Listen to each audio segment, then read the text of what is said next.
Chamberlain, Markware, I guess that's on the one hand. On the other hand is that we just have to keep doing what we have to do, right? The economy is definitely not smiling. Absolutely.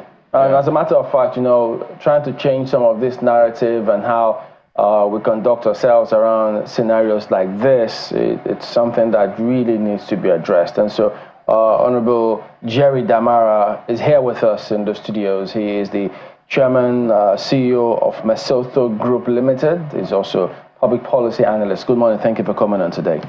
Thank you very much, Chamberlain. You deal with Thank groups. you, Malpai. Yeah, you deal with groups of people Yes. when you're doing several things, including construction.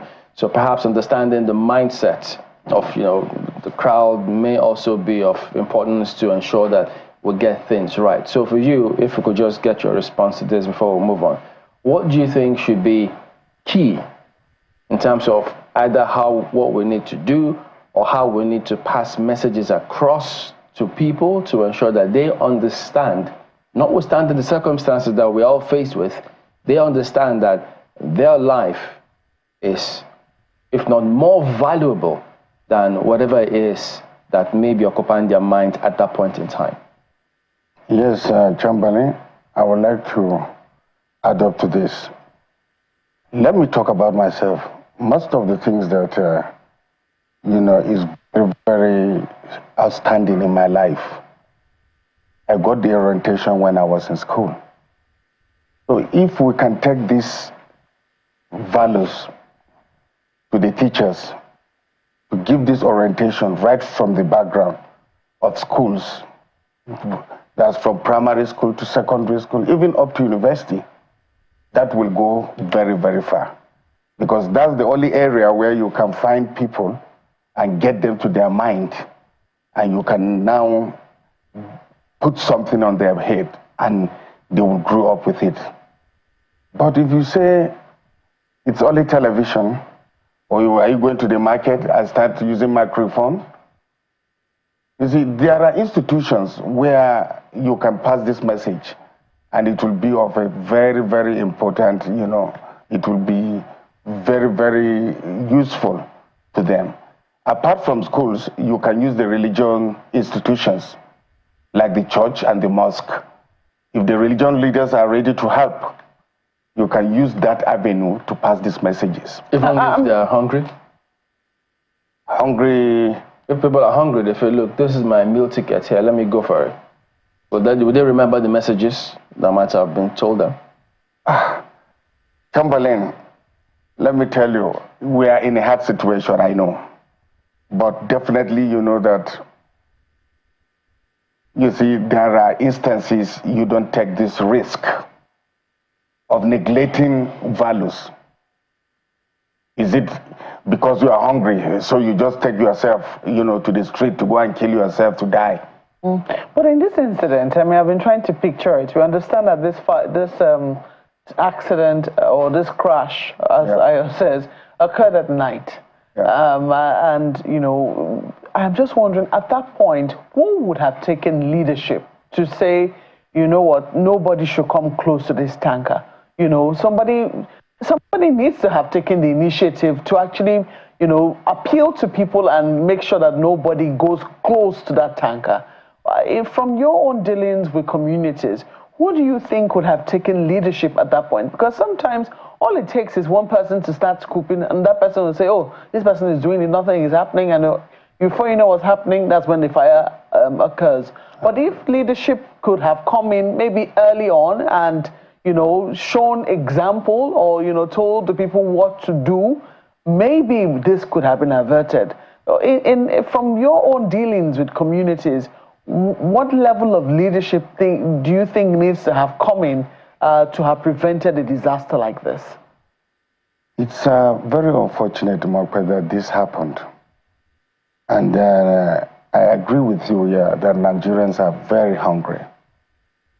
And because they think they will take advantage of that tank and get petrol to go and sell and survive, they didn't even reason that this is a very, very dangerous, you know, risk they are taking.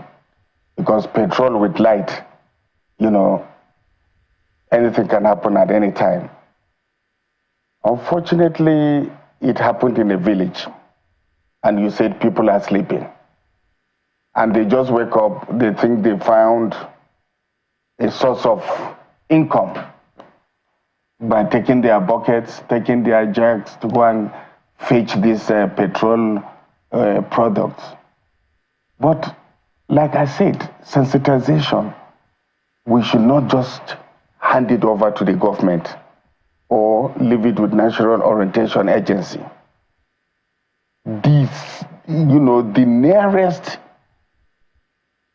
medium to send this information to the locals is the churches and the mosques and schools. If we can help ourselves to sensitize this to our people, I think it will go a long way. Not minding the fact that, yes, we are hungry. It doesn't mean that you are hungry, you go and take off your life. No, so while I agree that we should use these institutions, to pass the message across, to educate people, when such an incident occurs, somebody must take leadership in that particular instance. I'll give you an instance. When there is petrol scarcity, we see that a lot of Nigerians want to get ahead in the filling stations. So one person has formed, people have formed one queue. Another person will just come and form another queue. Before you know what's happening, you can see like 5 queues, all of them trying to head into the filling station. Yes. But if there is leadership somewhere that says, no, there's only going to be one queue entering this filling station and everybody will have to be orderly, you will find that people will, maintain that particular one queue. So where do you think that leadership needs to have been shown when such an incident occurs? You see, for instance, this particular incident might happen where the location might be very difficult for the police or any government agency to reach out. Exactly. But there will be leaders within the community. Yeah, there must be maybe the district head or the village head or the church or the mosque leaders who are supposed to take charge of this. But like you said, it happened in the night. And they just woke up and found this. And the tanker driver and the conductors found themselves in the accident. So you see, they don't have control. Who know whether they are alive by then? Who know how hot, the accident might be? Yeah. So these people just came from nowhere. And you can find out that in terms of a village where this thing happened, maybe the father of the house is the leader who will first take his tank, his bucket, and maybe ask the wife to take her own and the children. So, and if there is no any government officials or police, station close to that place, it's very difficult to control these people. Have we left everything, do you think, to perhaps political leadership? Or is it that political leadership rubs off on the people so badly that everybody just throw their hands in the air and find how to help themselves, whichever way possible, because of what they see? You think that's a major factor in how things have gone this south? Well, like I said, politics or no politics, orientation is the most important thing in this case. Politicians might be looking for their own benefits, and they might not,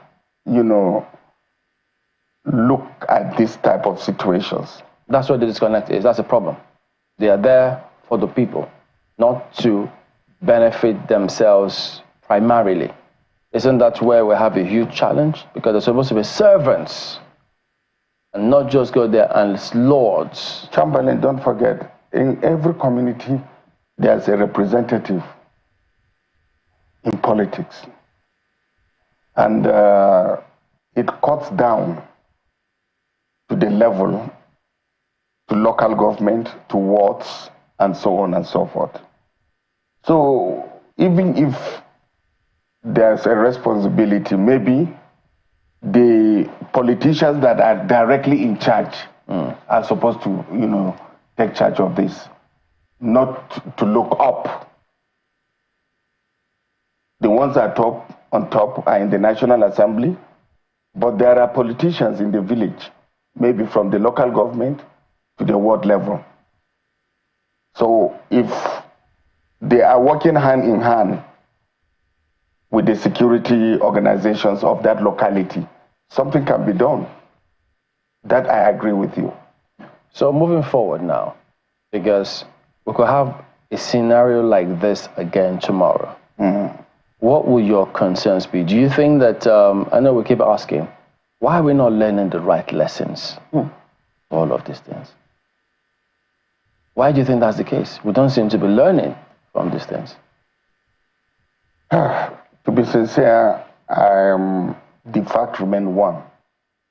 If you see people finding themselves in this situation, it's all about survival.